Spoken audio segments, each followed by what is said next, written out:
Y vamos a hablar de Movimiento Ciudadano. Está pasando cosas bastante extrañas ahí, ¿no? Porque estamos viendo dos vías, dos cosas que están haciendo completamente distintas, ¿no?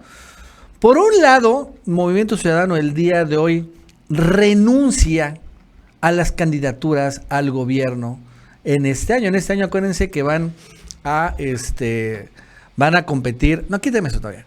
En este año van a competir en dos elecciones estatales, ¿no? En Coahuila y en el Estado de México. Y bueno, ahorita se acaban las precampañas, viene ahorita el proceso electoral para registrar a los candidatos o para los ganadores y ya arrancar las campañas. Entonces, ¿qué está haciendo Movimiento Ciudadano? ¿No? Que es finalmente el partido que, bueno, pues hace 2 años ganó Nuevo León de manera inesperada y sorpresiva. Y bueno, en Campeche se acercó mucho. Que, o sea, no le fue mal a nivel estatal a Movimiento Ciudadano si vemos estos saldos. ¿Qué está haciendo? Bueno, pues por increíble que parezca, en Coahuila y ahora en el Estado de México ha renunciado Movimiento Ciudadano a poner candidatos a la gubernatura. En algo increíblemente extraño, aunque bueno, realmente ni tan extraño, porque estamos viendo que es pues un acuerdo obvio político con el PRIAN, precisamente para que Movimiento Ciudadano se sume a la alianza sin sumarse. Es lo que están haciendo, ¿no? O sea, al final ya no van a tener, ¿no? Un candidato que compita por los votos de la derecha y de los conservadores, aunque sean poquitos, pero algunos seguirán con MC, y entonces le dejan vía libre para que el PRIAN aglutine a todos ellos. Es una alianza, una total alianza, indiscutible. Y chequen cómo, o sea, es obvio, y quiero que vean cómo el Movimiento Ciudadano saca su comunicado para decir que no es una alianza, ¿no? Por ejemplo, vean. Vamos a ver lo que es el comunicado del día de hoy. Movimiento Ciudadano 2023. En Movimiento Ciudadano hemos decidido no participar en las elecciones para las gubernaturas del Estado de México y Coahuila porque son una farsa. Oh, bueno. Dice, 1, la biogeopolítica ya pactó. Dice, 2, la única alianza es la del PRI con Morena. 3, el resultado lo conocemos hoy, el PRI va a entregar el Estado de México y el cambio se van a quedar con Coahuila. 4, se pusieron de acuerdo a cambio de impunidad y para seguir viviendo el poder. Y 5, en el Estado de México las 2 candidaturas no han dejado violar la ley. Y 6, es una elección que le va a costar muy caro al Estado de México y a México. Bueno, ese no es problema de MC, ellos votaron porque siguieran gastando un montón el INE. Y bueno, ahí está, ¿no? Y dice que es la única alianza, es el primor.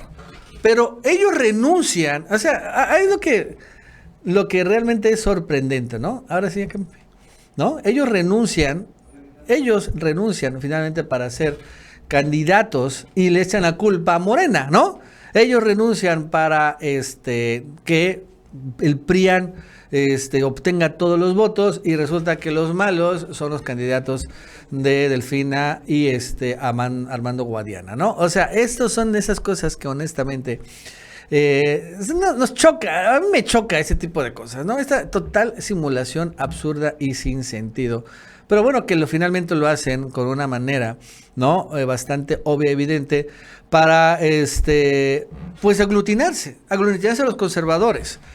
Y eso pasa por un lado, ¿no? Allá como Movimiento Ciudadano, hace este tipo de cosas. Y miren, vean esta fotito, ¿no? Nos vemos en el 24, dice Jorge Álvarez Maínez del PRIAN. Ah, bueno, pues. En fin, la verdad es que pura simulación, ¿no? Cuando vemos que evidentemente se están aglutinando, ¿no? Entonces, bueno, pues es lo que está haciendo. Y por otro lado, Samuel García, él empieza como que no sé si por perversidad, por maña, ¿no? Porque no le queda de otra, porque es muy vivo o lo que quieran y manden. La verdad es que yo no tengo muy claro qué. Pero mientras estos de MC así atacan, y claro que también atacan a López Obrador, a la 4T, a Morena, que son todos narcos en Morena, etcétera, etcétera, Samuel García sale, ¿no? Y le dice esto al propio López Obrador, ¿no? Vamos a escucharlo. Nuevo León no sería el estado seguro que somos y no llegarían las inversiones que hoy están llegando a nuestro estado. En materia de agua, quiero decirles que gracias al presidente y a su gobierno, este año vamos a resolver la crisis hídrica. Este verano, gracias al gobierno federal y a Conagua, vamos a estar en aptitud de operar un nuevo acueducto de la presa del Cuchillo que nos va a traer el doble de agua, 10,000 litros por segundo, del cual el gobierno federal aportó 4,700 millones de pesos para Nuevo León. Muchas gracias. Y no solo eso, también para este año vamos a tener una presa que estuvo mucho tiempo esperándola en nuestro estado. Aquí veo el letrero de Montemorelos y me refiero a la presa Libertad, de la cual el gobierno federal puso otros 4,500 millones de pesos y la terminamos este diciembre.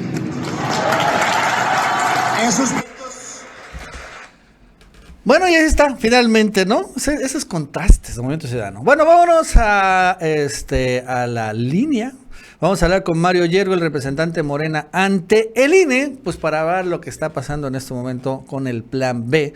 Y bueno, la verdad es que el colapso que estamos viendo de varios consejeros electorales, entre ellos Lorenzo Córdoba y Ciro Murayama, y bueno, pues ya también las amenazas, todos los amparos que han empezado a poner, en fin, un montón de cosas. Mario, ¿qué tal? ¿Cómo estás? Buenas tardes, gusto en saludarte. ¿Qué tal, Nacho? ¿Cómo estás? Te saludo al Ganso Informativo, a toda tu audiencia y a quienes este esfuerzo informativo, Nacho. Mario, pues estuvo el suplente, ¿no? Que es Eurípides, ¿no? Que finalmente se viralizó hace unos días, ¿no? Cuando finalmente le exigió a Lorenzo Córdoba, bueno, tendrá que cesar a la mafia electoral, ¿no? Que le dijo Eurípides. Y esto enojó en serio a Lorenzo Córdoba y empezó a tachar que ese tipo de cosas son vulgaridades, ¿no? Porque como cuando a Lorenzo no le gusta algo, dice que todo es vulgar.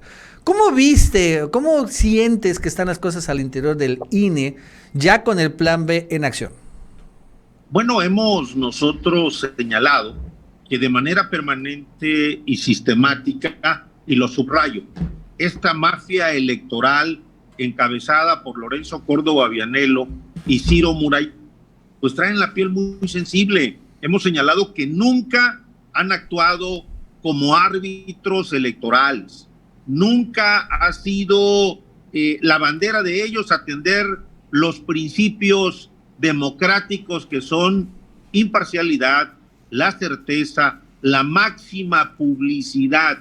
Nunca han querido atender el llamado de nuestro presidente de la República en el tema de la austeridad republicana. Tú has dado cuenta, Nacho, en un sinnúmero de programas que esta mafia electoral se resiste a abandonar sus privilegios y que la reforma electoral o Plan B, como se le ha llamado, que el presidente de la República envió al Poder Legislativo, es decir, primero a la Cámara de Diputados y luego a la Cámara de Senadores, pues desde luego que lesiona los intereses de esta burocracia dorada, como la ha señalado el presidente y como lo ha apuntado el propio licenciado Adán Augusto López Hernández, secretario de Gobernación.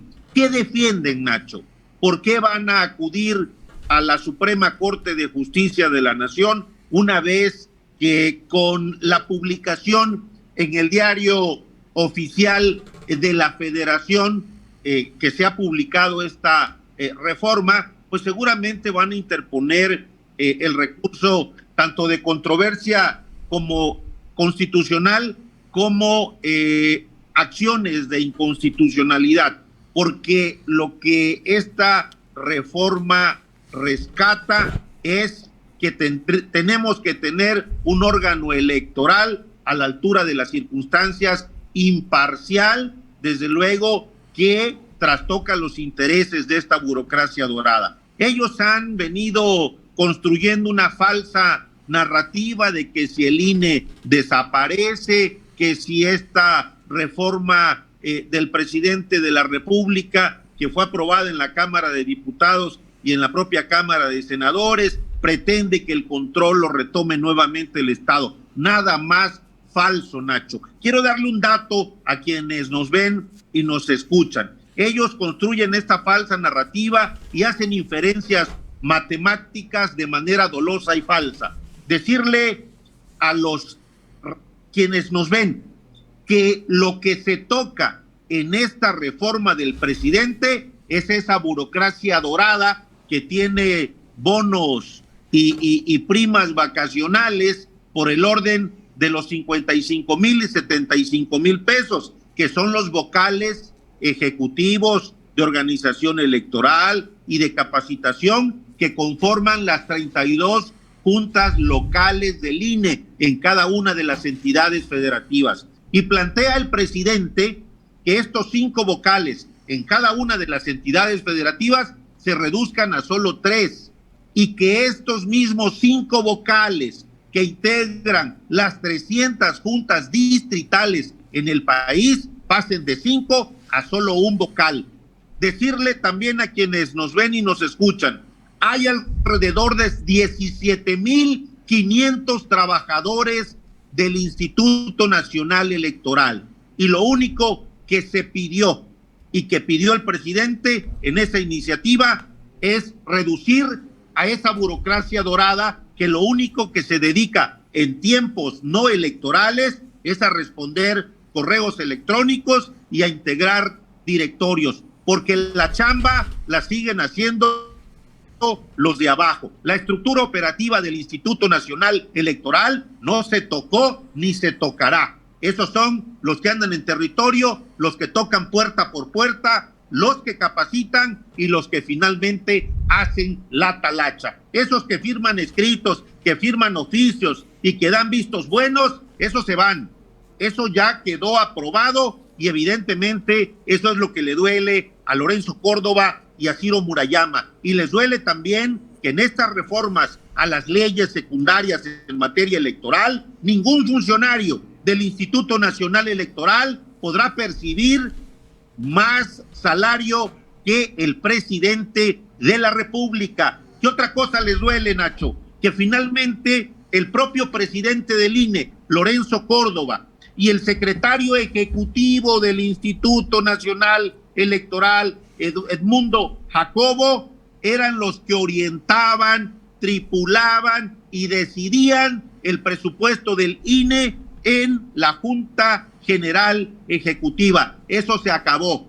El secretario ejecutivo es únicamente secretario ejecutivo del Consejo General del INE, no del instituto, Nacho. El secretario ejecutivo es un ente auxiliar del Consejo General, pero desde luego que Lorenzo Córdoba lo hizo también secretario ejecutivo de la Junta General y obviamente orientaban el presupuesto a su libre albedrío. Y eso se acabó, Nacho. Eso es lo que les duele y esos intereses son los que están defendiendo Lorenzo Córdoba, Ciro Murayama, la oposición, esa oposición que responde a los intereses del conservadurismo más rancio de este país y que no quieren atender la política de austeridad republicana que ha puesto en marcha el presidente Andrés Manuel López Obrador. Esos son los dos proyectos de nación que se contraponen y que desde luego la propia Suprema Corte de Justicia veremos de qué está hecha y también el propio Tribunal Electoral del Poder Judicial de la Federación. Eso es lo que está en juego, Nacho.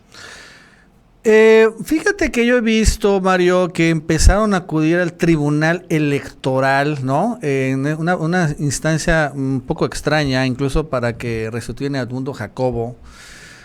¿Tú crees, Mario, que van a empezar a utilizar este Tribunal Electoral? Porque ha invadido como que varias atribuciones, ¿no? Por ejemplo, se está metiendo con el tema de la nueva selección de consejeros electorales. Se ha metido con el Congreso de la Cámara de Diputados. ¿Tú crees que...? Porque no veo por qué Edmundo Jacobo, que está bien que pueda pelear, ¿no? Que lo hayan corrido. ¿Por qué va con el Tribunal Electoral? Finalmente, siendo controlado, recordemos por Reyes Rodríguez Mondragón, ex asesor de Roberto Gil Suárez, como que ¿tú crees que por ahí podrían intentar, ¿no?, a dar una chicanada y restablecer, aunque fuera completamente violatoria de constitucional, a Edmundo Jacobo y dar, pues, aunque no den amparos, pero pues medidas cautelares cuando menos? Bueno, digo, el propio Tribunal Electoral del Poder Judicial de la Federación no sería en esta ocasión la excepción de poder ir más allá de sus alcances constitucionales en materia electoral. Hoy veía yo en redes sociales que circuló un proyecto de la magistrada Otálora en el sentido de restituir a Edmundo Jacobo, dando ahí sus argumentos. Nos parece un exceso, pero bueno, finalmente serán ellos, Nacho, quienes se exhiban. Nos parece que el Tribunal Electoral del Poder Judicial de la Federación, en muchas de sus resoluciones, ha invadido el ámbito del poder legislativo.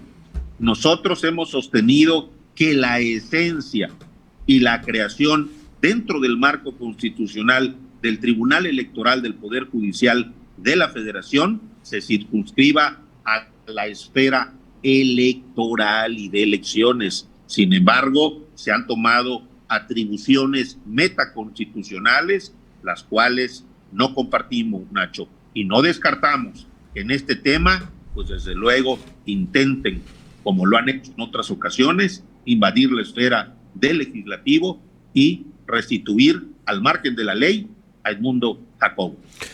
Pues Mario Yergo, muchas gracias. Vamos a estar de todos muy pendientes sobre este tema y bueno, ya que vamos a hacer también más entrevistas, pues estamos muy atentos, ¿no?, a lo que vaya sucediendo en estos días y semanas que van a ser fundamentales para el plan B y la reforma electoral que va a operar en el 2024.